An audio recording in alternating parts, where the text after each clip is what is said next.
Hi all and welcome back to the channel, and I hope you're all doing okay. Hopefully today I've got a few more interesting things I wanted to chat about. Something I'd like to get your thoughts on. It's probably a bit of a silly question, but be interesting to see what you think of it. And it's to do with Adrian Newey.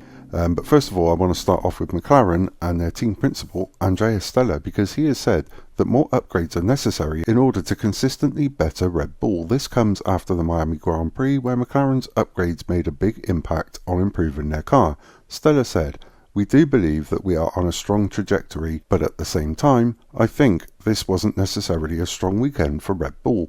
We know that we did improve the car because we see that the data correlates well on track with the development tools, so we are encouraged and optimistic. But I think looking at the numbers, looking at how much we actually improved the car, I would have said that we needed 2 steps of this size to be competitive regularly with Red Bull. We have delivered only 1 so far. We look forward to the next one, and this would make me much more optimistic that we can take the serious challenge to Red Bull." So is the McLaren B-spec car about to get a little bit more competitive? I hope so, I really do. Then I want to move on to Williams team principal James Vowles, because he has revealed his discussions with Adrian Newey. Newey is free to join a competitor when he departs in the first quarter of 2025, but Vowles played down hopes of a possible return. Vowles said, "It was a light conversation more than anything else, saying it can't have been an easy decision and fundamentally wanting just to have an additional chat about things. But from a Williams perspective, obviously, that's where Adrian really cut his teeth for the first time, and I think we're a team without politics." So this is what I wanted to get your thoughts on.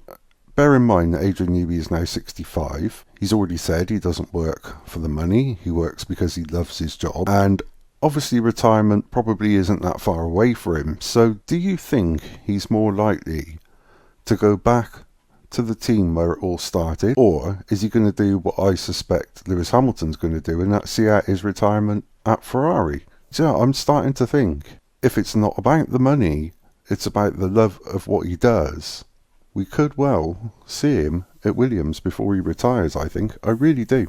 But please let me have your thoughts on that. Might be a bit of a crazy theory, but you never know. But then I want to move on to Mercedes head of trackside engineering, Andrew Shovlin, because he's explained the reason behind Hamilton's disappointing Q3 in Miami. Hamilton had been second quickest in Q2, but soon dropped to 9th for the Grand Prix, though the reason has since been revealed. Shovlin explained, "We were pretty pleased with the lap time he did in Q2 and hoping to repeat that in Q3. It wasn't really an issue with the grip initially, and the start of the lap was actually quite good.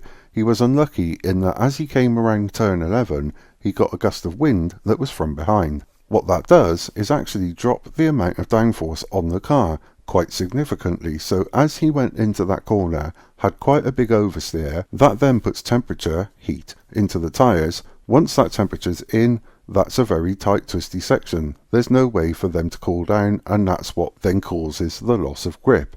So had it not been for that gust of wind, it would have been a better lap for sure." And it's things like this I like, because we do need, as viewers of the sport, to get some of that inside information or to know exactly what causes issues. It clears up a lot of doubt in people's minds about Mercedes, because who's to say without that gust of wind there could have been much more of a competition for qualifying. And if they hadn't have explained that, we would have all just gone away thinking, oh well, it's more of the same with Mercedes. So it just shows it wasn't the case. Interesting though. And finally, I want to come on to George Russell, because he's claimed that they can take inspiration from McLaren after their recent race win. Russell's comments are likely to have not gone down too well with the team. However, Mercedes have not won a Grand Prix over the past 2 seasons, but Russell thinks that Lando Norris's efforts can propel them further. Russell said, "McLaren qualified P17 and P18 12 months ago in Miami, and on Sunday they won. So it shows what's possible when they get things right. But right now, we don't have things right." Well, apart from the power unit, because that Mercedes power unit is obviously a pretty good power unit, but it's just not able to push that Mercedes, the W15, down the road, is it? So who's to say they're not going to come back fighting after the summer break? Depends how silly season goes, I suppose. But anyway, that's all I got for you this evening. Thank you again so much indeed for continuing to be here with me. for your comments, your likes and your shares. I really and truly do appreciate it, and thank you so much indeed for that. And if you do like what I do, please consider liking this video, pressing the subscribe button, and also pressing the notification bell so you get those all important future warnings of my uploads. And as always, until the next time, take care.